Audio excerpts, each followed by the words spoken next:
Hello, welcome to Now Tell Us.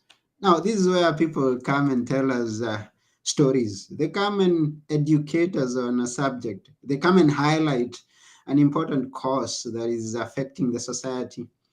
And always, we are having great guests like today. It's one of those great days that we are going to have a great guest with us who is going to touch on kids. Now, that's an area that these days many people are afraid to touch. They don't want to talk about the kids. The kids are free to do what they want, go where they want, and you don't touch them. And so, our guest today is going to teach us, educate us, or maybe inspire us to still have hope of bringing up straight kids, God fearing kids, and well behaved kids. So, without taking one more time, let's welcome to the show Rick Chromey. Hi, Rick. Hey, Anthony, good to be here chatting with your audience all across the world and Zoom land and video land, whatever we're on here. Yeah, and he's actually Dr. Rick. Am I It right? is a doctor. I am a Okay. doctor. Dr. Rick, yes. Yeah, Yes. please tell us a bit more about yourself. Who are you? Okay. You're a doctor. I know that. Yeah, let's go. Well, I am a doctor. I'm a doctor of actually a doctor of ministry. I have a pastoral degree that is one of the highest levels of doctorate you can get. Most people don't realize this, but a PhD or a doctorate of education, those are great, great degrees to get. But a doctor of ministry actually requires even more preparation. I have about 6 hours of or 6 years of post graduate education. So Mm-hmm. yeah, so it's a different thing. And what inspired you into that line of work Well, or calling, I we may say? yeah, I grew up in the church and pretty much went into pastoral ministry very early in my career and felt a calling by God to be a pastor and clergy and did that for I was a professor for a long time. I was a youth pastor. I worked with kids. It's part of the reason we're going to talk about why kids really misbehave. A lot of what I'm sharing comes out of that particular uh, part of my life where I was observing and trying to understand not just misbehavior, but more importantly, why that misbehavior was happening. Mm-hmm. So yeah, and now I live a totally different life than that. Now it's kind of interesting. I've kind of moved. You have chapters in your life, and in the last 10 years, I've been moving more towards history education, and so I do a Mm. lot now as far as my main areas I still do is I help people interpret history, navigate culture, and explore faith. And my doctorate was in emerging culture and understanding basically the future, understanding the times that we live in and such. And so, I've got a lot of different views, a lot of different windows that I operate from. But most recently with COVID, I spent a lot of time researching history, particularly Mm-hmm. early American history, because I live here in America. Yeah, And now I work for a cruise line as a historian. That's kind of a fun new gig that I have. that's Working for a great. cruise line, yeah, talking about Lewis and Clark, some of our famous explorers that we have over here in Mm-hmm. America. They basically founded the help explore the western part of the United States. Yeah, so Mm. that's what I do now. Wow, that's wonderful. And you talk about growing up in church. So your father was a pastor, or uh, your parents were they in No, leadership? no. Yeah, I'm actually the only member of my family to graduate from college. Okay. The only member of my family to graduate with a master's degree and a doctorate.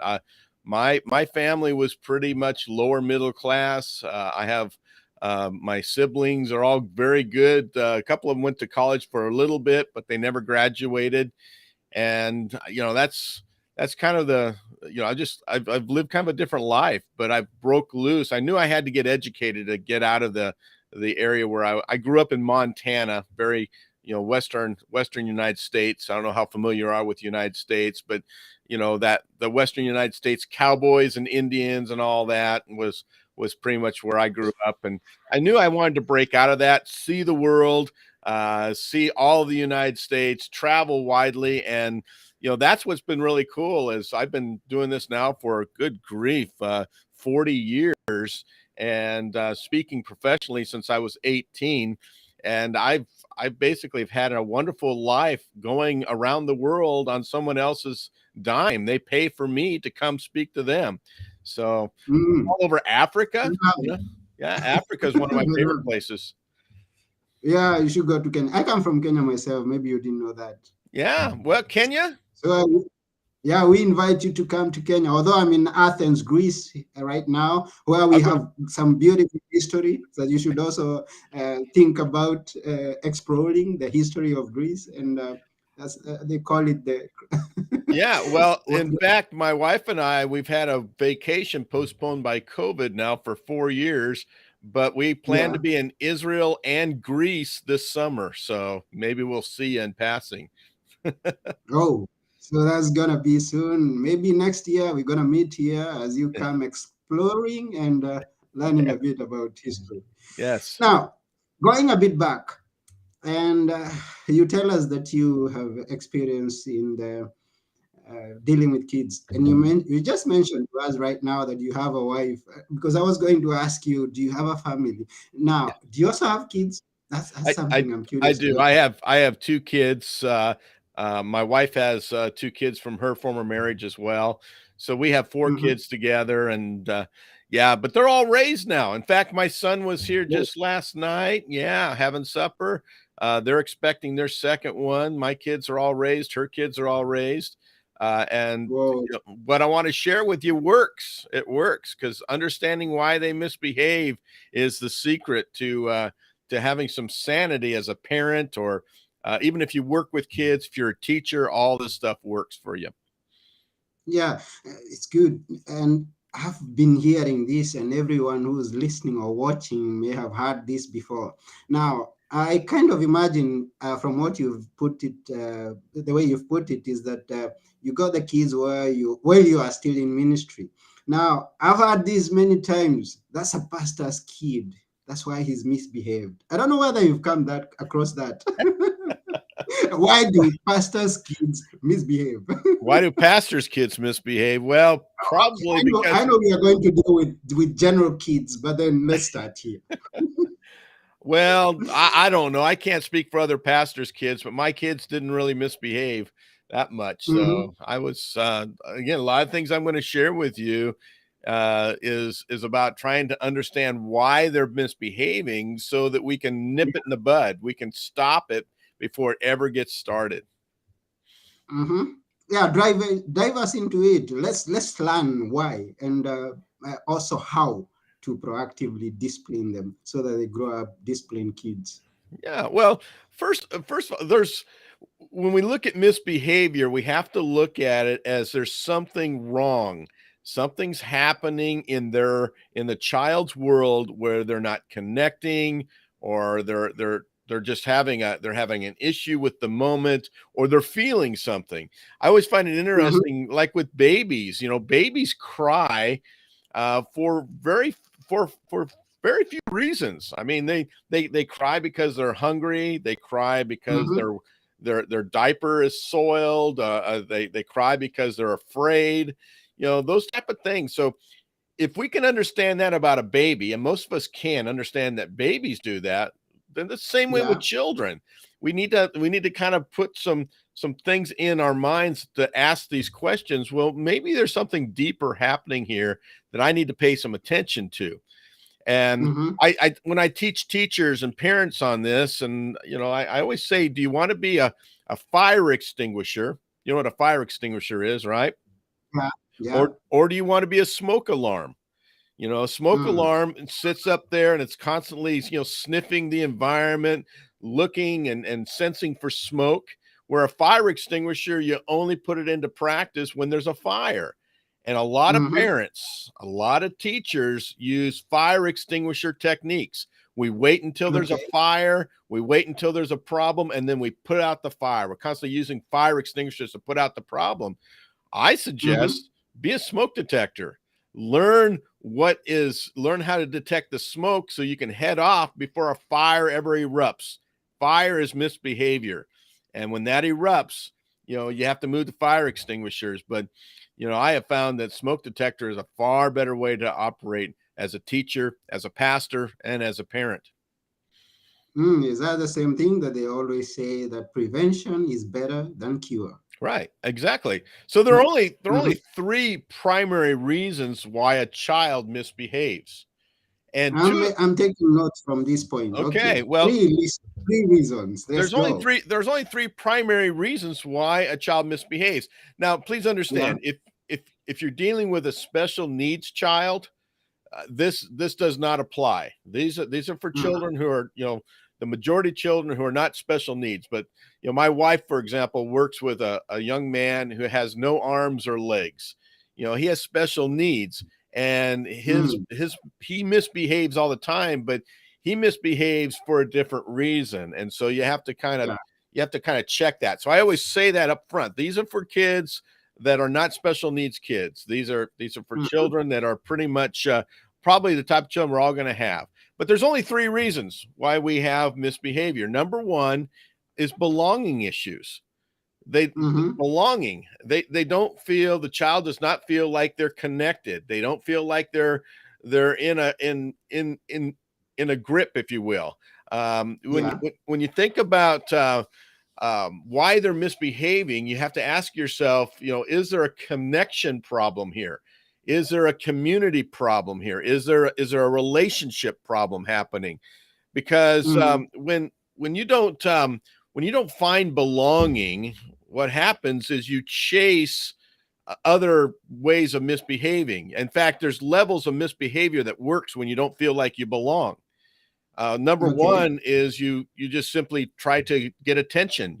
I call it attention seeking. You do things Mhm. to get the attention of other people, of your Yeah. teacher, and these are little Mhm. flags, if you will. And Mhm. most of the time, what teachers are taught is to simply ignore those things. And my argument is this: if you don't take care of it, it's going to keep burning. Think about a fire. If you don't ignore smoke, a smoke detector goes off, you immediately go to find what's going on, what's causing it. You don't want it to get worse, right? Mhm. And Mhm. ignoring the problem, and these are low level misbehavior, everything from Yeah. tapping the pencil on the desk to maybe elbowing a neighboring kid, or in the family it might be someone who's just kind of being a little obnoxious at points. Those are all little low level misbehaviors that we tend to I'll just let it pass, just ignore him. And I'm going to suggest to you, it's like ignoring the baby crying. The baby's Mhm. crying for a reason. The kid is Mhm. misbehaving. They're trying to get your attention by doing these things. So if you can recognize the lowest level, which is the hardest, I would say, if you can recognize the lowest level misbehavior, you can then start to go, oh, this is a belonging issue. They don't feel Mm. connected right now. They don't feel like they have a relationship. Something's broken here, and it can be Mhm. all sorts of different things. Let me run up through the other things, because what happens is when we ignore them, all we do is push them to more difficult misbehaviors. And the next level Mm. up is a power play. When a child finds that, just trying to get your attention doesn't get the attention, they move to a Mm. power play to get your Okay. attention. They're And going, that's still under the belonging issues. yeah, that's still belonging. We're still under belonging Okay. here. They're not feeling like Yeah. they're fitting in. They've waved the flag and you've ignored that, and so they move now to a power play. And Okay. those things that you just ignored, now they're the things that are bugging you. Oh my goodness, as a parent or a teacher, just going, please, please stop being so obnoxious. Stop tapping that pencil. Stop, all those things. And those are power plays. And at that Mhm. point, what happens is a lot of times parents power play back, and we Mm. don't understand why they're misbehaving. We don't ask Mhm. that question, well, hey, maybe I need to figure out why they're not feeling connected right now. What's going on here? For example, my son would always misbehave when he was a teenager. He would act up and act out when my daughter was coming back from college. And Okay. my son's very compliant type of kid, easy to get along with, but he would misbehave. And the minute he did it, I knew what was going on. His sister was the type of person that when she walked into the room, she just took it over. She was a drama type of person, very big Mm-hmm. personality. My son was not. So when she came in the room, she took all the energy and put it on her. Okay. Mm-hmm. Well, my Mm-hmm. son, recognizing that she's coming home from college and was going to suck all the attention that he was getting at that point from him to her, he would start to act out. So one of the things I just Mm. simply did was before she came home, I would take him out and do some special things with him. I'd pick him up after school. We'd go get an ice cream, or we'd go bowling, or we'd do something that we both enjoyed. I just spent some time with him. And then I noticed that those behaviors started to dissipate because it was a Mm. connection issue. He was feeling Yeah. disconnected because sister was coming home. I said, nope, sister's coming home, but we're still okay. You and I are still Mm-hmm. okay. Does that make sense? Mm-hmm. Yeah. Yeah, it makes sense. Yeah. Yeah. Well, power plays become one of the big reasons they go up the next level. In fact, one of the most popular power plays, at least here in the United States, is isolation. We put them in what we Okay. call timeouts. I don't know if you have Mm-hmm. timeouts over there in Europe, but we take our kids and we go, you've been bad. You go sit in a corner for 15 minutes until you can behave. That's a Mm-hmm. timeout. Well, Yeah. here's the problem. If you're separating them and putting them in the corner for a timeout, is that going to create belonging? Are they going to feel like, oh, I feel so loved, I feel so included? You're No, it isolating won't. them. Yeah, you're It basically won't. throwing gas on the fire. You're making it Uh-huh. worse. I'm making it worse. Mm-hmm. And once I realized that, that changed a lot about how I parented. It changed about Mm-hmm. how I dealt with kids in my classroom, students in my classroom. It changed how I even pastored students that were misbehaving.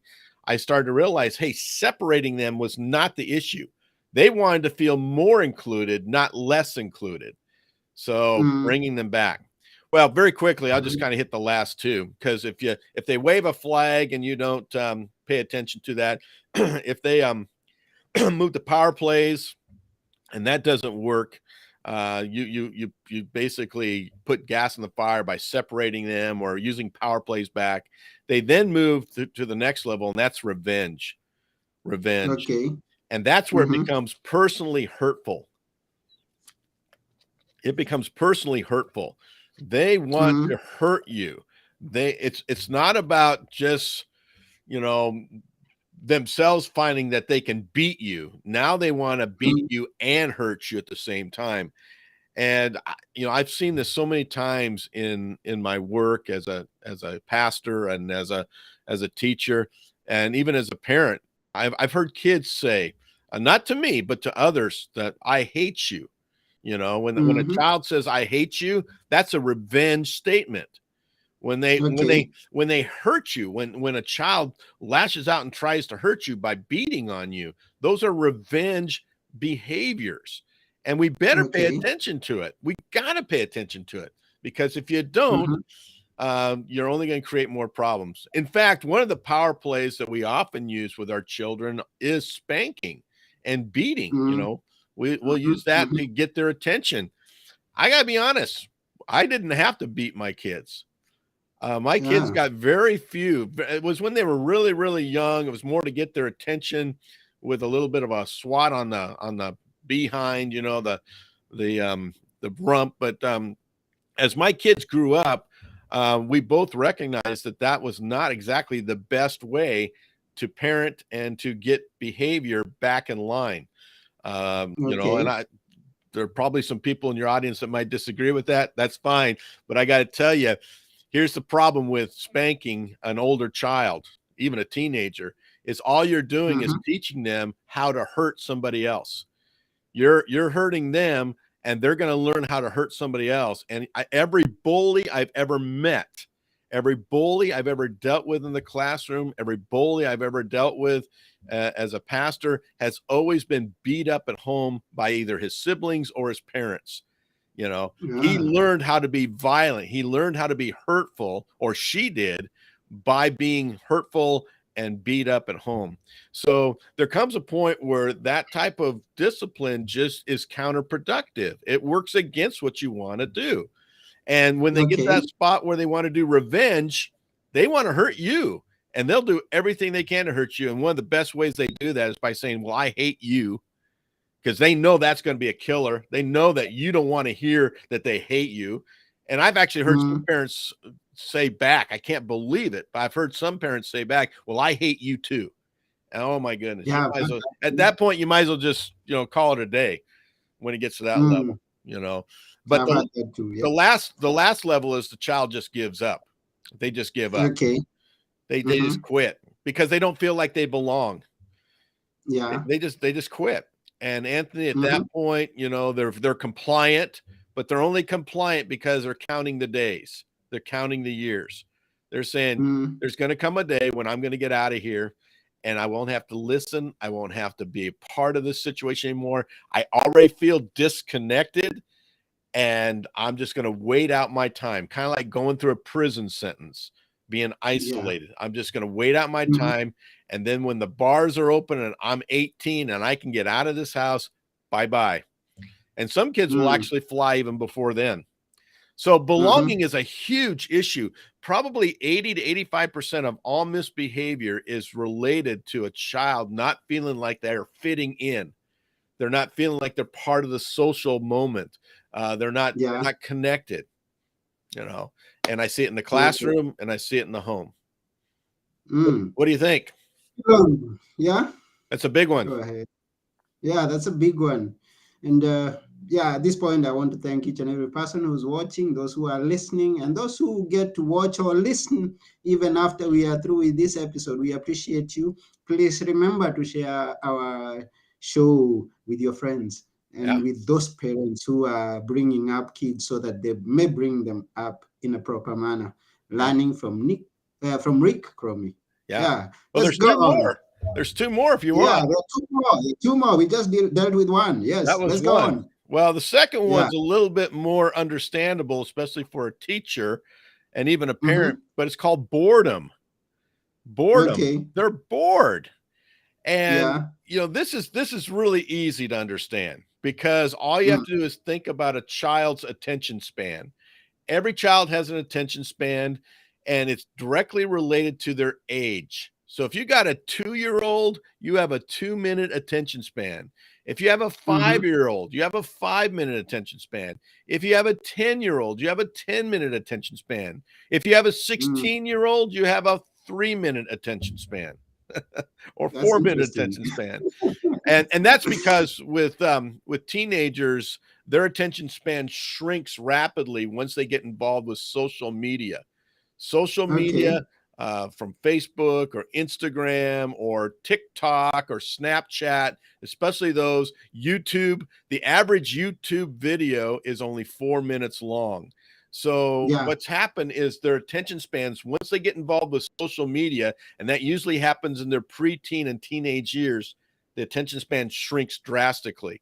And so if a Mm-hmm. child or a teenager is bored, again, you have the control of the situation. You go, oh, well, this, okay, so what do we do? How do we basically get them from not being bored anymore? We have to mix Mm. things up. In the classroom as a teacher, I have to do, maybe some different things from time to time, some creativity Mm-hmm. to get them back on board with me. But yeah, they're misbehaving because they just don't feel, they just feel bored. Their mind is bored. And And I that can just imagine about this because they've been used to watching 1 minute clips, so that's how they know life to be. So when you come and give them a lecture of 10 minutes, 20 minutes, 30 minutes, you're boring them. When you ask them to concentrate on a lesson for 45 minutes, I kind of get it that they are going to get bored at some point. Yeah, yeah, and Mhm. it's different for different cultures, but, I know in Africa, some of the children I worked with in Africa, they could sit still for a whole hour, but that was Mm. because they hadn't yet had the exposure to a lot of the technology that American kids or European kids can Mm. be exposed to. But I got to tell you, Mm-hmm. belonging is the big one. That's the big one. That's why kids misbehave. The second one, the next biggest one, is boredom. They're just simply bored. Their attention span has gone the way of the dinosaur, and they are bored. And you can fix Mm-hmm. that. Same thing with belonging issues. The teacher, the parent, the pastor, we're all in control. We have the ability to change up, alter, reinvent, maybe reimagine what we're doing in order to create that belonging, in order to get them back connected with the material that we're trying to teach. It's on Mm. our plate. The last one is Yeah. this. The last one is this. So you got boredom, you got belonging. The last one is just simply beliefs. And this Mm-hmm. happens in the preteen years. So if you're dealing with Okay. children younger than 10 years of age, this pretty much is not an issue. It's mostly Mm. for kids under 10, they're dealing with either boredom or they're dealing with belonging issues. When you get to Mm-hmm. preteen and teenagers, you now have belief issues playing a part. And belief issues Okay. are a little bit different situation. They are the inner ideas that frame who we are. And by the time you Mm. reach your adolescence, by the time you become, start becoming a young person, a teenager, you start to have ideas about who you are. For Yeah. example, you're not as smart as so and so. You know that you can't Mm-hmm. run as fast as someone else. You know that you're not as pretty as so and so. So we have all these markers, that we have all these frames that we could put in, and adolescence Mm. becomes very difficult for people, for children and teenagers, because they're trying to find out where they fit again, but they're trying to do it Yeah. in a different way. It's their self-image that they're trying to deal with. And Mm-hmm. so what teachers have to do is you start listening, and and parents as well, you start listening to their self-talk at this point.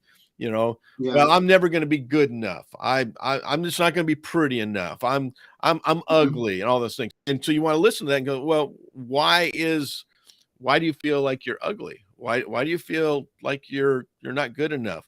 Because Mm-hmm. obviously there's certain things you can't change. I mean, if if you're not a musician, trying to be a musician isn't going to help you. Yeah. There's certain frames. I'm not pretty enough. Well, you know what? Most of the world is pretty average looking. Prettiness is in Mm-hmm. the eye of the beholder. But I'm not fast enough. Well, yeah. Again, there are certain people. There are going to be people faster than you, but I bet you there are people that you're faster than them. There's always a Mm. kind of a curve there. Um, but Mm. what am I can't do it? I don't want to do it. No, I know you can handle this. So unless Mm. you want to walk outside and step on your shoestrings the entire day, which they don't want to do, maybe you Mm. need to tie your shoes. You're Mm. listened to. This is another statement. You're listened to. You as a child, I'm going to listen to you. You're Yeah. also cared for. That's number 5. You're cared for. I care about you. I'm going to protect Mhm. you. I'm going to take care of you. And then Yeah. finally, you are important to me. You are important to me. Um, Mm. there's that's and if your kids could hear that, in fact, I'd put them right Mhm. up. I'd put them right up on if I had my family today, I'd just put them right up there in my living room. Those would be 6 statements. Those are our family statements. I believe in you. I trust you. I know you can handle this. You are listened to. You are cared for, and you are important to me. Man, if every family had that as a central, communication score, their family would sing like you wouldn't believe. It would really be Mm. a good thing. So those are the 3 reasons. Those beliefs are one that tends to pop more in adolescence, but Yeah. it can run through. They can also get bored at time. Adolescents can. They can also have belonging issues, but most of the Mm. belonging and most of the boredom tends to be more with the younger children, and that's the Yeah. 3 reasons why kids really misbehave. Yeah. And thank you very much for sharing these reasons. Now, I'm curious to know, do you have this in a package, in maybe a book, maybe a course, maybe something that someone can take and keep with him, not to forget what you've just taught us this day? Well, I do have a book at my website. I have a nonprofit educational services website. I think we sell them for like $5, and it's a Okay. download. It's a download. I don't know how that Mm-hmm. works with international audiences. You'd have to be able to pay in US dollars at Okay. the website. But if you're interested in that, I can give you a link, Anthony, to include with this podcast, and people can go check it Yeah. out. Which is the website? It's called Mana Solutions, MANNA, manasolutions.org. Okay, we'll have that together with this episode. And if just people just want to connect with you, how can they reach you just to connect with you? Well, again, very easily, Oh, through manasolutions.org or through my other mm, website, rickchromey.com. Either one. yeah, that's beautiful. So, if at all you just want to connect with Rick, go to www.rickchromey.com and connect with him and Mana Solutions. We're going to tag that in the episode so you just can click it. These days, we don't want hard things to go and write down. We just want to click. That's why we need solutions like the Well, I'll ones. give you a direct link. I'll give you a direct link to that Why Kids Really Misbehave. It's a good Uh, one, and it's very helpful. It mhm, fills in a lot of the cracks here for you. mm. That's wonderful. So we really appreciate you. We really appreciate every other person who's been watching us, or those who are listening to us, or those who even get to listen to us after we are through. We appreciate your time, and we ask you to keep sharing our episodes with your friends. Let's keep learning, and let's keep being the best version of ourselves. So before we go, we would ask Rick to leave us with a few words that we should always remember. Which are they, Rick? Well, I'll tell you, one of the things I tell all my I'm a historian again for a cruise line, and I tell all of my guests the same thing before they get on the ship, and when they get off the ship, I kind of ask them about whether or not they found it, but it's the word journey, the idea of journey. And I always say, if you look closely in that word journey, you're going to find Joy. Joy. There's joy in the journey. And there are times when life can get hard. There's times when your kids misbehave, for example. There are times when Mhm. you don't feel like things are working. Yeah, you kind of wonder, is there ever going to be an end to this? I've got a dear friend right now who's dying of cancer. It's Oh, difficult. I mean, we have these difficult moments, but if you can find joy in the journey, life comes together for you in a way that's magical. wow. So says Rick Chromey. Remember that there is joy in the journey. Once again, thank you very, very, very much. We really appreciate your time, Rick, here. And yeah, that's about it for today's episode. It's been such an honor to have you here. Yeah. And I've been your host, Anthony Murore. And together with Rick Chromey, we are saying bye for now. Thank you for telling us.